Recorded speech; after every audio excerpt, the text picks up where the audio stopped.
지난 100년간 지구 환경은 빠르게 변화했습니다. 산업화로 인구는 늘고 기온은 상승했죠. 반면 식량 공급은 대단히 불안정합니다. 세계는 지금 배고픈 미래를 걱정합니다. 식량 확보를 위해 식물 공장을 세우고 인공 식량을 개발하죠. 또 육종 기술을 통해 새로운 품종을 만들어냅니다. 환경 변화에 적합한 종자 개량을 통해 식량 생산에 기여하는 거죠. 인류의 운명이 달려있는 먹거리 문제의 해법, 그 일부, 육종에 대해 알아봅니다.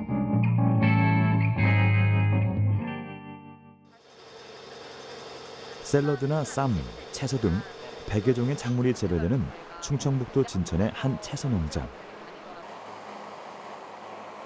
이곳의 재배법은 좀 독특합니다. 흙 대신 배양액을 이용해 식물을 키우고 있죠.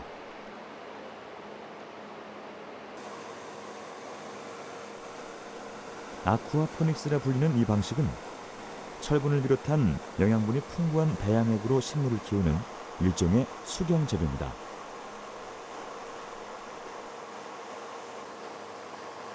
그렇다면 이 식물 배양액의 정체는 무엇일까? 아쿠아포닉스가 일반 수경 재배와 차별화된 점은 물고기 양식을 도입했다는 점이죠.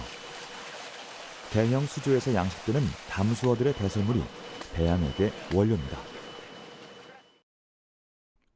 박테리아를 이용해 배설물에 함유된 암모니아를 질산염 형태의 영양분으로 바꿉니다.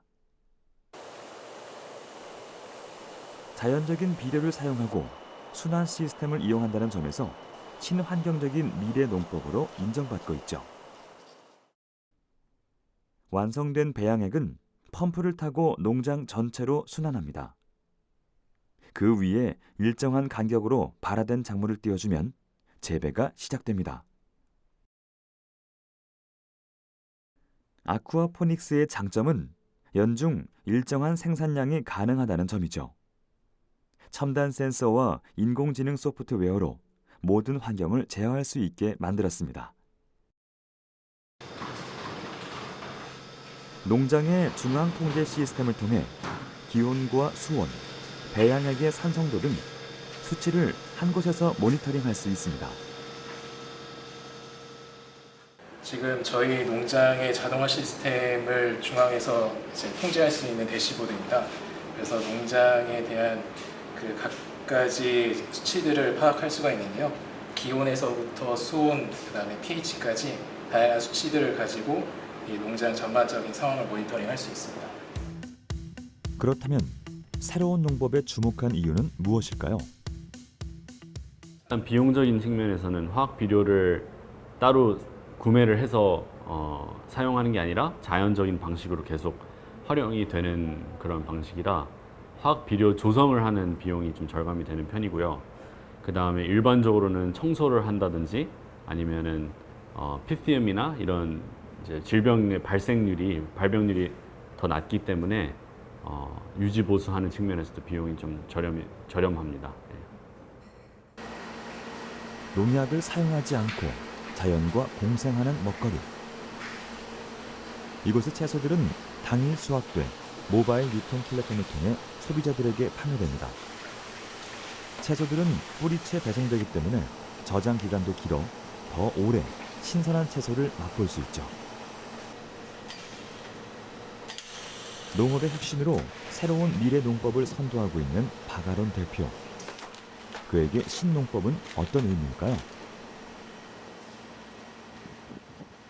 좀 이상적인 아이디어가 아닌 현실적인 그 전략으로 대한민국의 농업 기술들이 수출될 수 있는 굉장히 전략적인 시대에 저희가 도착을 한 것 같아요. 저희가 꿈꾸는 만나의 그 비전을 보면은 이제 아쿠아포닉스랑 이런 재배법들은 그냥 긴 여정의 첫 발걸음이라고 좀 생각을 하고 있고요.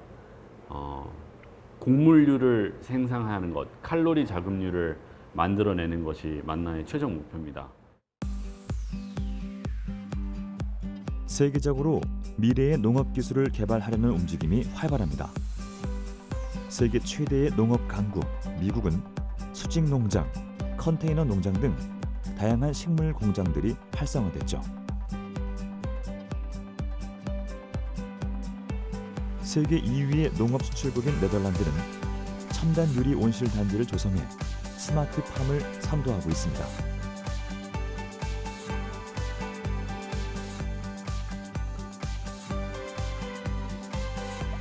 지상 공간이 부족하다면 지하 공간을 활용할 수도 있죠. 영국의 수도 런던에는 지하철역 인근에 방공호를 개조한 도시농장이 있습니다. 최첨단 영농 기술이 적용된 스마트팜이죠. 이처럼 적은 노동과 토지를 이용해 생산성을 최대한 높이는 방법을 고심하는 선진국들. 농축산업에 인재와 자금을 투자해 미래 먹거리 생산을 이끌고 있습니다. 그 이유는 무엇일까요? 유엔 식량농업기구의 보고에 따르면 전 세계 인구수는 약 75억 명, 2050년에는 약 96억 명으로 늘어날 전망입니다. 미래에는 지금보다 2배 더 많은 식량 자원이 필요한 거죠. 식량의 수입 의존도가 높은 국가일수록 미래의 위험 부담은 커질 수밖에 없습니다. 자국의 먹거리를 안정적으로 확보하고 공급하기 위해 농업 기술 개발이 필요한 이유죠. 그렇다면 우리나라의 상황은 어떨까요? 안타깝게도 우리나라 역시 식량의 수입 의존도가 높은 국가입니다. 안정적인 식량 자원의 확보가 최우선 과제로 꼽히고 있죠. 세계 3대 곡물 중 쌀을 제외한 밀과 옥수수의 자급률은 1% 남짓. 그 대안으로 육종 기술이 주목받고 있습니다. 일단은 야생별을 가져다 키우다 보니까 굉장히 잘 자라는 게 못 자라는 거 있죠. 그러면 이제 잘 자라는 거를 수확을 해서 거기서 종자를 얻어 그 다음 세대에 또 뿌려봅니다. 그러면 또 잘 자라는 게 있고 못 자라는 게 나오잖아요. 그 잘 자라는 것만 계속 저희가 종자를 얻어서 계속 수확해서 키우죠. 그게 가장 기본적인 육종입니다. 그렇다면 육종은 언제부터 시작됐을까요? 19세기 생물학자 맨델은 유전 법칙 발견을 통해 교배 육종의 원리를 규명했습니다. 하지만 실질적인 육종은 더 오래 전으로 거슬러 올라갑니다. 인류가 식물을 경작하고 동물을 사육하며 육종은 시작됐습니다. 이들 중 우수한 것을 골라 이듬해 종자로 사용하며 안정적인 식량 공급이 가능해졌죠. 즉, 육종은 생물의 유전지를 개선해 이용 가치가 더 높은 작물 및 가축으로 새로운 품종을 육성하는 기술을 뜻합니다. 이를 통해 야생 작물은 오늘과 같은 모습으로 변화해 왔죠. 우리가 먹고 있는 농축산물의 대부분은 육종 기술을 통해 끊임없이 개선된 식재료들입니다.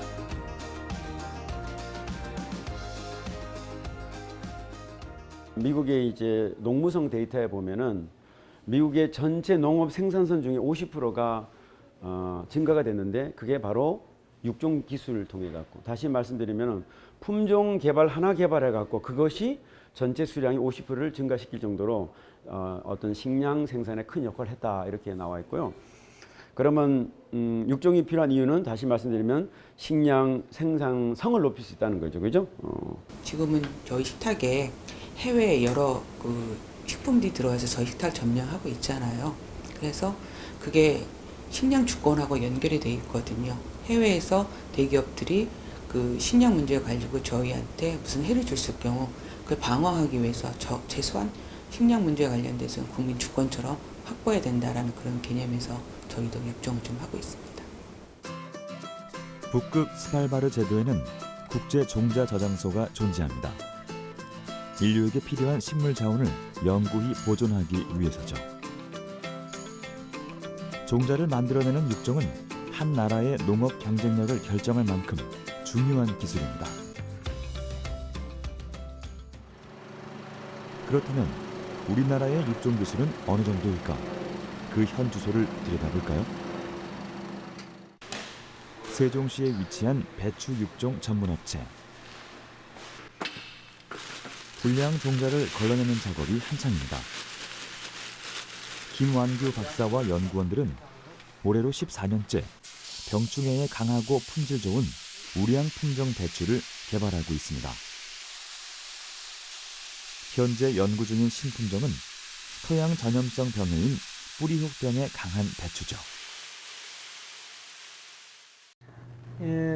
배추를 밭에 심게 되면은 이 뿌리혹 병균이 뿌리에 침투를 해서 이 뿌리가 가늘게 길게 뻗어서 토양에 있는 양분을 흡수하고 수분도 흡수해서 이 생육을 하게 되는데, 뿌리혹병에 걸리면 이 길게 뻗어야 될 이 뿌리가 종양같이 혹이 생깁니다. 뿌리로서의 기능을 더 이상 수행할 수 없기 때문에 양분이나 수분 흡수가 되지 않습니다. 그래서 배추가 햇빛이 나면은 시들었다가 또 저녁 되면은 조금 살아나는 듯 하다가 또 낮에 되면은 또 시들고, 결국 뿌리에서 양분과 수분이 흡수가 안 되기 때문에 결국은 말라 죽게 되죠. 배추를 전혀 수확할 수 없는 아주 심각한 병해입니다. 약을 뿌려도 효과가 없는 경우가 허다해 농민들의 가슴은 배추와 함께 까맣게 타기 일쑤였죠. 이에 연구진이 나섰습니다. 봄에 따뜻해지면 꽃을 피우거든요. 근데 가을에는 자연 상태도 꽃이 안 펴요. 그래서 이거를 여름 동안에 겨울같이 만들어주는 거예요. 이 안에 온도를 영상 5도씨를 유지해서 인위적으로 겨울철 같은 저온 조건을 주면은 꽃눈이 형성돼서 그걸 9월 초에 내다 심으면은 10월 달에 꽃을 피워요. 그래서 1년에 한 번 더 그 종자를 받을 수 있는 거예요. 안에 한번 들어가 보세요.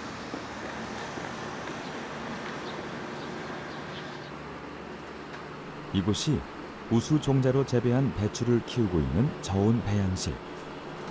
배추는 서늘한 기후를 좋아하는 저온성 작물입니다.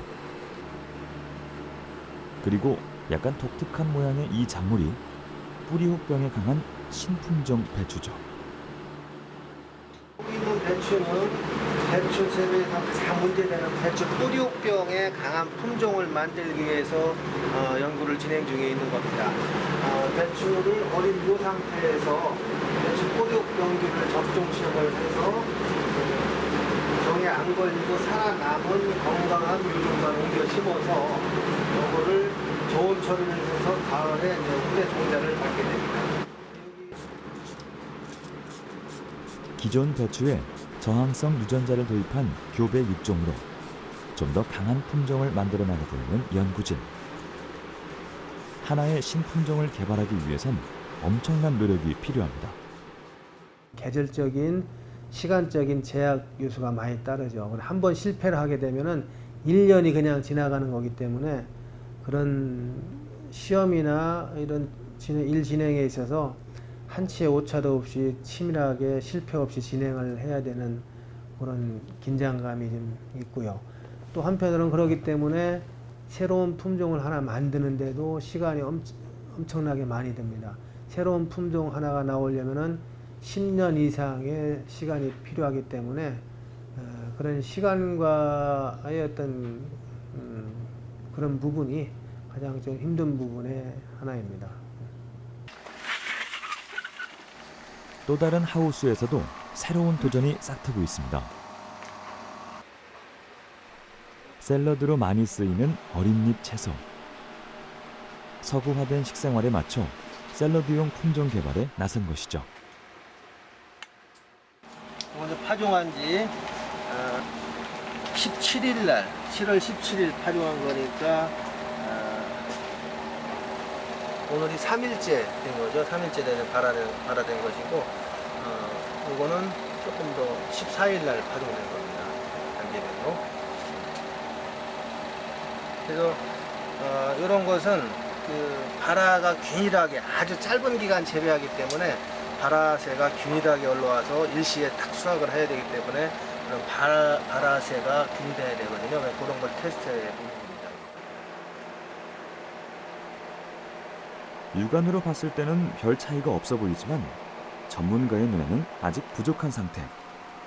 상품이 되려면 97% 이상의 품질을 기록해야 합니다. 제대로 교배되지 않은 작물은 모기의 특성이 그대로 발현되죠. 전문가의 눈썰미만이 그 교묘한 차이를 알아챌 수 있습니다. 기존 형질의 단점을 해결하고 우수한 유전 자원을 확보하는 육종 기술. 나아가 국가 농업의 경제적인 이익 추구 도모에도 큰 도움이 되고 있습니다. 수출 시장의 가장 큰 시장은 중국 시장입니다. 중국의 인구도 많고 배추 재배 면적도 세계에서 제일 많기 때문에 주로 중국에 수출을 많이 하고 일부 태국, 미국에 수출을 하고 있습니다. 수출용 품종들은 지속적으로 증가하는 추세에 있고 그쪽 시장에서도 내병성이 상당히 중요성이 강조되기 때문에 국내에서 하던 그 내병성 품종들을 지속적으로 발전시켜서 수출용 품종을 계속 늘려나가고 있습니다. 충청남도 부여군에 위치한 수박 위탁 재배 농가. 이곳에서는 현지 농가와 연구진이 힘을 합쳐 소비자들의 기호에 맞는 다양한 수박들을 육성하고 있습니다. 기능성 신품종 수박을 개발한 것은 김용재 박사. 그는 20여 년간 고부가 가치 작물인 수박 육종 연구에 매진해왔습니다. 그 결과 우리 육종 기술로 먹기 편한 씨 적은 수박부터 핵가족에게 적합한 미니 수박 등 새로운 품종들이 탄생했죠. 최근 소비자들의 선호도가 높은 것은 진한색의 흑피 수박입니다.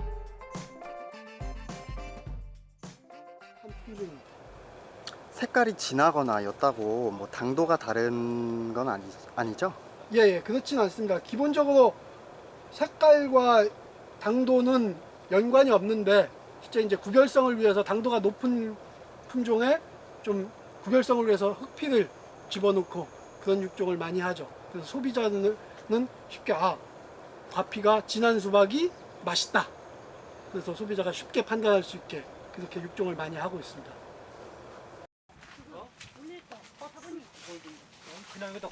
일반 수박보다 색이 더 진하고 수박 특유의 줄무늬도 찾아볼 수 없는 흑피 수박은 세계 소비자들의 기호를 반영한 것이죠.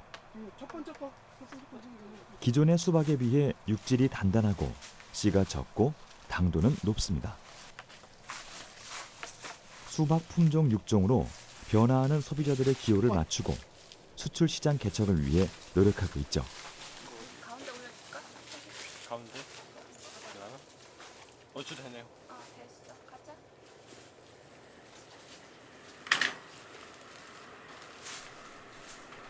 그렇다면 이곳에서 키우고 있는 수박은 몇 종류나 될까요?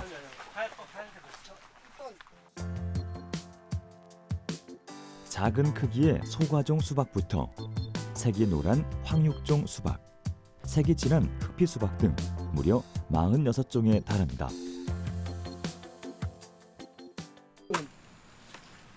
연구 중인 신품종들의 품질 검사가 있는 날, 철저한 관리를 거쳐 재배한 수박은 우수 품질만을 남기고 품질이 떨어지는 수박은 모두 적과합니다.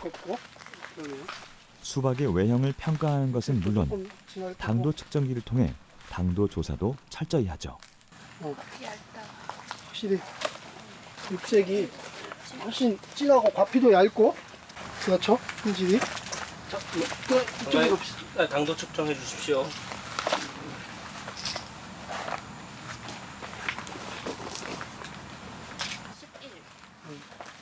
약간 밀 거예요. 수박 육종을 하는 데만 10년이란 시간이 걸리고 소비자에게 알려지는 데는 최소 5년의 시간을 잡아야 하는 기나긴 노력의 시간. 이제야 그 결실을 조금씩 거두고 있다는데요. 종자 수출이 거의 없었던 수박. 하지만 개발한 신품종을 상품화하며 우수 종자들을 해외로 수출하고 있습니다. 이런 괄목할 만한 성과들은 우리 품종의 우수한 경쟁력을 입증한 것이죠. 육종가가 단순히 품종을 개발하는 그런 기능뿐만이 아니고 이제 한정된 자원 속에서 최대한의 성과를 이제 좋은 품종으로서 이제 만드는 거죠. 그런 걸 하는 어쩌면 경영자와 같은 겁니다. 그래서 한정된 자원, 한정된 시간, 그리고 그 한정된 유전 자원을 최대한 효율적으로 활용해서 소비자들이 보다 많이 찾는 수박을 만드는 것. 그래서 육종가가 단순히 과학자이지만 그보다는 또 경영자의 측면도 갖고 있는 거죠. 그렇다면 세계적으로 육종이 중요한 화두로 떠오르는 이유는 무엇일까요? 바로 기후 변화입니다.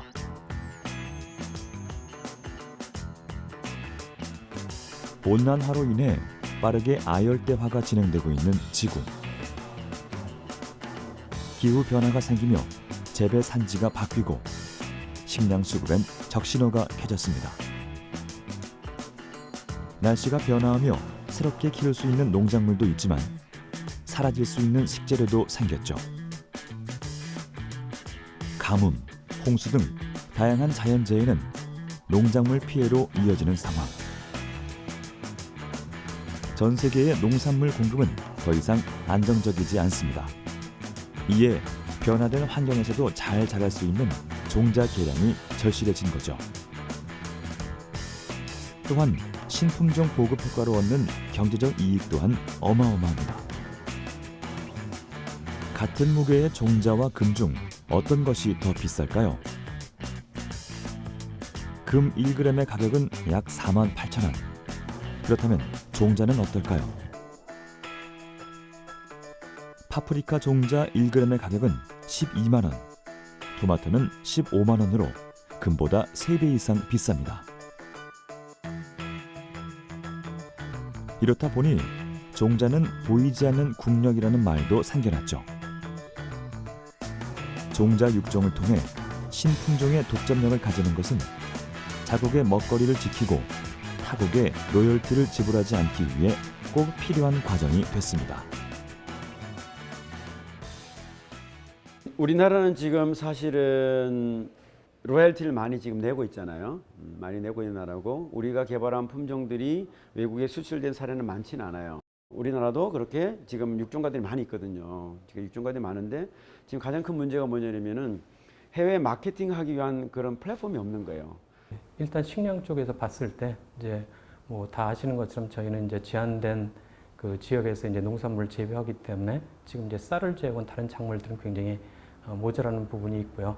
그런 부분들을 최근 그런 그 기술을 통해서 뭐 향상 혹은 이제 좋은 특성을 내는 부분을 갖다 저희가 지속적으로 이제 발전을 시키면서 이제 여러 가지 상황에 따라서 그리고 이제 소비자들이 원하는 쪽으로 결국은 방향을 가야 되겠죠. 파프리카는 전량 네덜란드와 스위스 품종. 양파와 양배추의 80%는 일본산입니다. 세계 종자 시장의 규모는 약 80조 원. 미국이 가장 큰 비중을 차지하고 있고 중국과 프랑스를 비롯한 여러 나라들이 그 뒤를 따르고 있죠. 반면 우리나라가 차지하는 비중은 약 4천억 원, 2% 정도로 매우 미미합니다. 전통적인 종자 강국인 미국은 다국적 기업을 앞세워 100여 년간 종자를 수집해왔죠. 이러한 양적 성장에 힘입어 세계 1위로 우뚝 섰고 한 차례 식량 위기를 겪은 중국은 지난 2014년 농업 분야 구조개혁에 나섰습니다. 엄청난 자본으로 세계 2위의 종자 대기업을 인수하며 공격적인 산업 육성 정책을 펼치고 있죠. 농업의 반도체라 불리는 종자 산업. 일부 미래학자들은 인공지능이나 정보기술보다 종자 산업이 더 중요한 분야가 될 것이라 전망합니다. 그리고 우리 정부도 이에 맞춰 골든시드 프로젝트를 추진하고 있죠.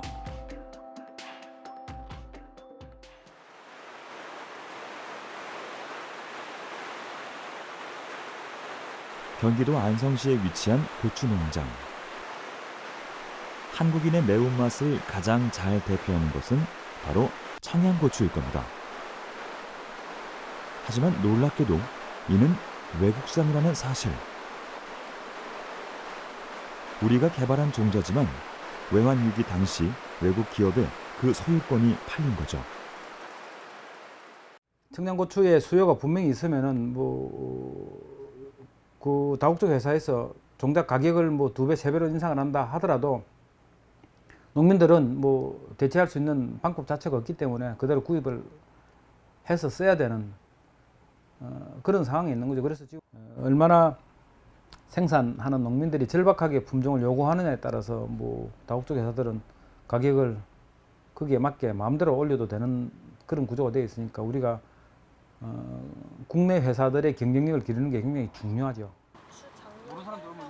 이에 정부는 골든시드 프로젝트를 진행했죠. 종자 강국 도약을 위해 고부가 가치 종자를 육성하기로 한 겁니다. 이 농장도 그 프로젝트의 일환. 기존 청양고추에 병에 강한 유전 형질을 만든 신품종 고추를 연구하고 있습니다.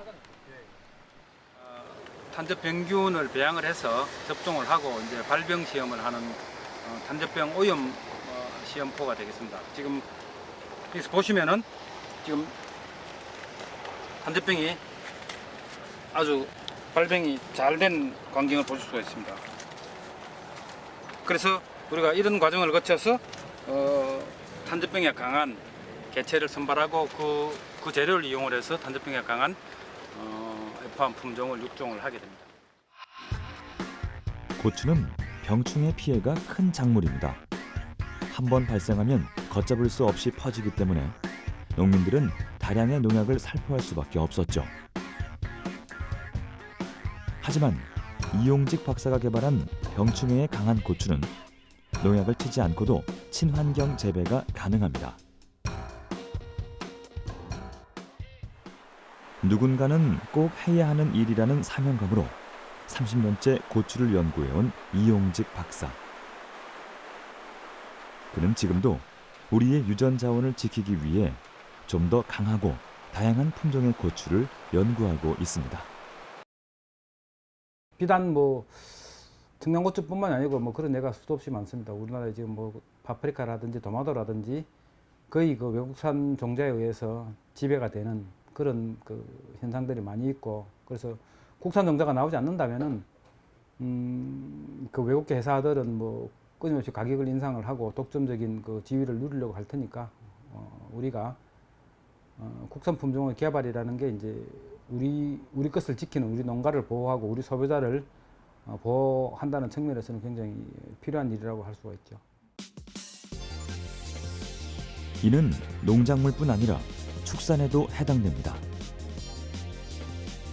가축 육종은 수천 년에 걸린 동물의 진화 과정을 압축된 시간에 가능케 하는 기술이 총망라된 과학기술의 결정체라고 할 수 있죠.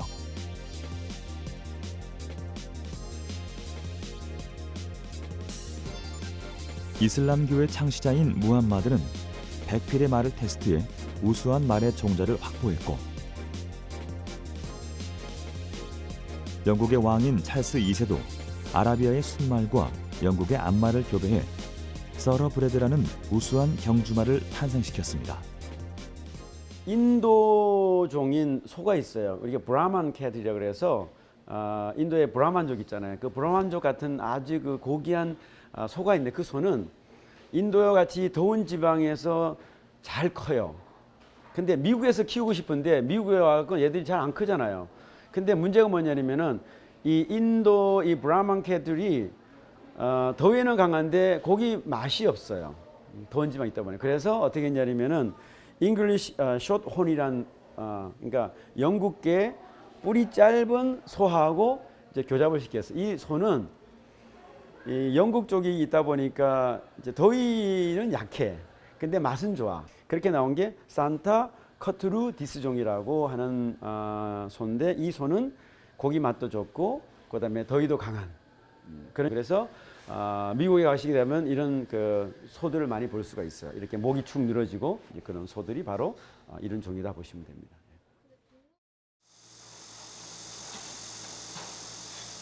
경기도 가평군에 위치한 한우 육종 농가. 이곳은 한우 개량을 통해 고품질의 한우를 생산하고 있습니다. 우수한 종자 보급을 위한 보증씨 수소를 6마리나 배출했죠. 보증씨 수소로 선발된 소는 대한민국 한우의 개량을 이끕니다. 식물의 새로운 품종을 개발하고 그 씨앗을 보급하는 것과 같은 이치죠. 우량 암소를 구성하고 정확한 계획 교배로 우수한 수송아지들을 생산해냅니다. 보증씨 수소는 전국 200만 마리에 달하는 한우의 아버지격에 해당하는 셈입니다. 워낙 중요한 과제이기 때문에 한우 육종 농가로 선정되고 보증씨 수소를 생산하는 과정은 아주 까다롭죠. 그리고 그 값진 결실을 맺은 주인공, 한우 개량 전문가인 이병환 대표입니다.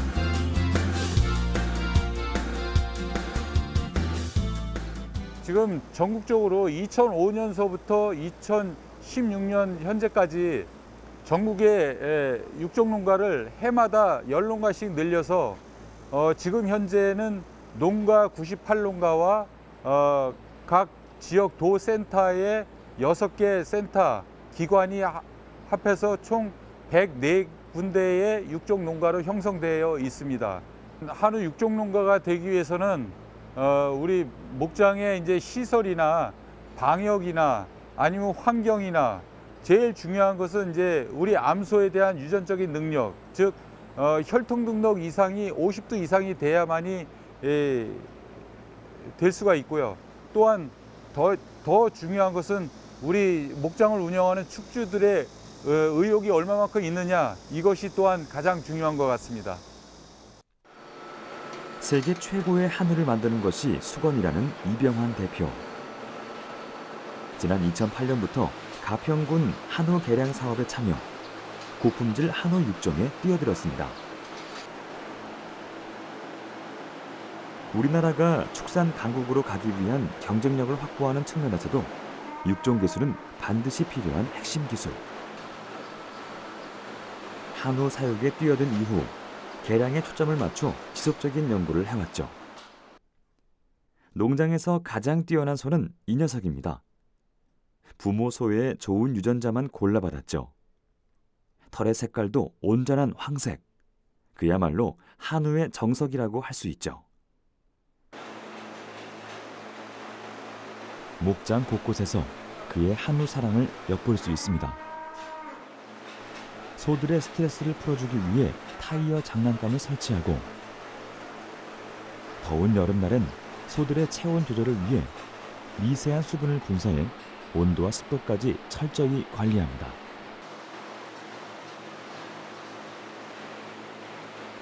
(150여) 마리의 소들은 개체 번호를 부여받아 개별적으로 관리하고 사육 상태를 수시로 체크하죠.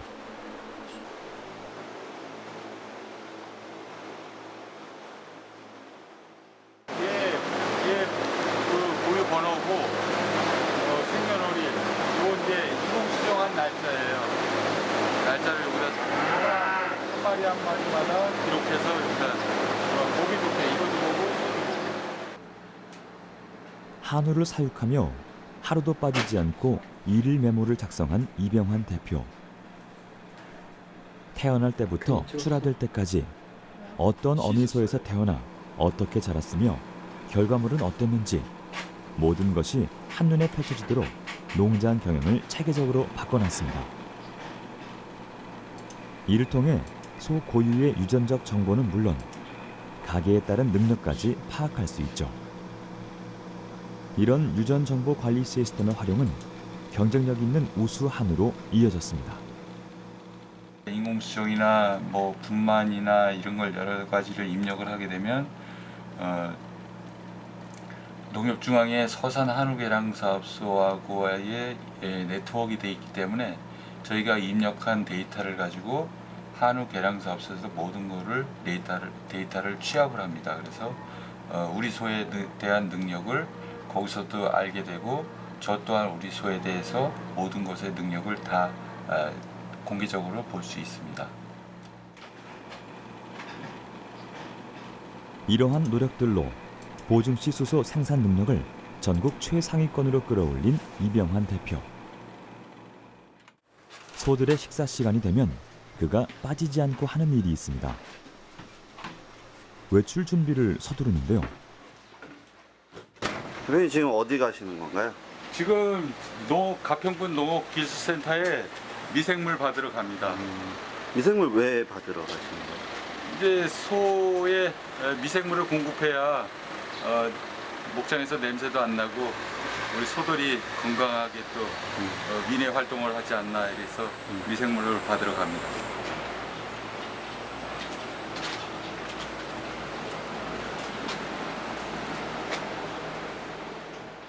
그가 찾은 곳은 인근에 위치한 가평군 농업기술센터.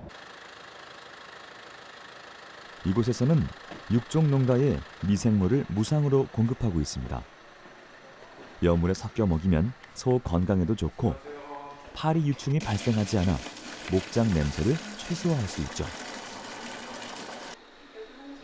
이런 미생물 용법을 이용하면 항생제, 항균제 등이 첨가되지 않은 축산물 생산이 가능합니다. 또 우사에서 나오는 모든 분뇨는 인근 텃밭에서 사용됩니다. 가축 분뇨의 농지 환원을 통해 자연 순환형 농업까지 실천하고 있는 거죠.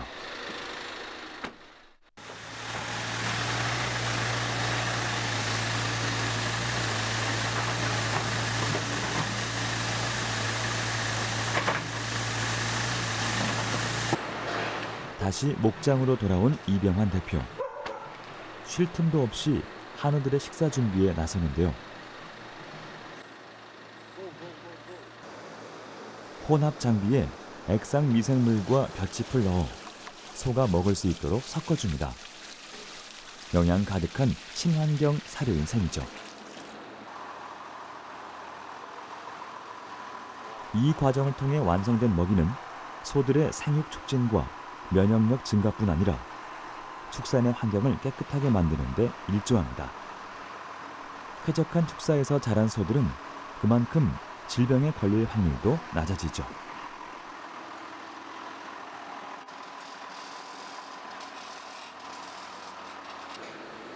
드디어 즐거운 식사 시간. 정성스럽게 준비한 만큼 소들도 맛있게 먹어주네요. 이제 소들의 울음소리, 먹는 모습만 봐도 그 기분까지 알아챌 수 있다는 이병환 대표. 식사 시간이 끝나갈 무렵 아주 급박한 상황이 찾아왔습니다. 1306이라는 소가 발정이 왔어요. 그래서 먼저 수정을 시켰는데 재발정이 나왔습니다. 그래서 우리 교배 대상후 조회를 했는데 우리 소의 8306의 소가 대상 수소는 KPN 1064입니다. 그래서 1064. 정액이 바뀌면 안 됩니다. 그래서 요거는 이제 38도의 융액인데 제가 이제 캐니스터에 1064라는 정액이 여기 있으니까 요거를 1064를 빼서 융해를 하겠습니다. 이거는 이제 액체 질소가 담겨 있는 정액 보관 통입니다. 8306. 시수소의 정액으로 인공수정을 진행하는 이병환 대표. 그는 축산대학을 졸업, 축협에서 한우계량 담당 지도사로 근무했었죠. 유전 정보 확보를 통한 계획 교대는 우량한 품종의 보증시 수소를 육종하기 위한 중요한 과정입니다. 그렇다면 이병환 대표가 꿈꾸는 최종 목표는 무엇일까요? 제 계획은 지금까지 해왔듯이 최고의 목장을 만들기 위해서 노력을 하는 것 우선이고요. 그 다음에 1년에 한 번씩 후보 보증 시수소를 생산하는 게 제 꿈입니다. 넓게는 우리나라 한우가 과거보다 현재가 더 좋고 현재보다 더 미래가 우리 한우 발전에 좀 이바지하고자 더욱 노력하고 싶습니다. 앞으로 우리는 종자 산업을 위해 또 어떤 노력을 기울여야 할까요? 우리나라의 종자 산업을 이끌고 있는 종자산업진흥센터를 찾았습니다. 이곳에선 종자 기술의 경쟁력 향상을 위해 전문적이고 체계적인 연구가 진행되고 있죠. 육종 기술을 지원하고 종자 산업 육성을 위해 전문 인력을 양성합니다. 지금 종자산업진흥센터의 육종기술 지원 서비스를 위해서 구축되어 있는 장비는 신속하고 대량 분석이 가능한 분석 장비입니다. 그래서 기존에 있는 유전자 분석 장치가 한 번에 96개의 분석 점수 샘플을 분석을 할 수 있다면 그 센터의 장비는 한 번에 23만 점을 분석할 수가 있습니다. 그리고 또한 그 들어가는 시약이 한 번 분석할 때 들어가는 샘플량이라든가 시약 소모량이 기존 분석 방법에 보다는 10분의 1로 줄어들기 때문에 저희가 이 분석 단가가 낮을 수가 있거든요. 낮춰서 기업들에게 저렴하게 그 분석 서비스를 제공할 수 있습니다. 미래 성장 동력인 종자 산업. 이를 수출 전략 산업으로 육성하기 위해선 민간 종자 기업의 역량 강화가 필수적입니다. 이를 위해 종자산업진흥센터에선 첨단 시설과 장비 및 시험 포장지를 지원하고 국내 최초로 초고속 자동화 분자 표시 분석 시스템을 도입하여 신속하게 작물의 품종을 선발하고 특성을 검정할 수 있도록 도와줍니다.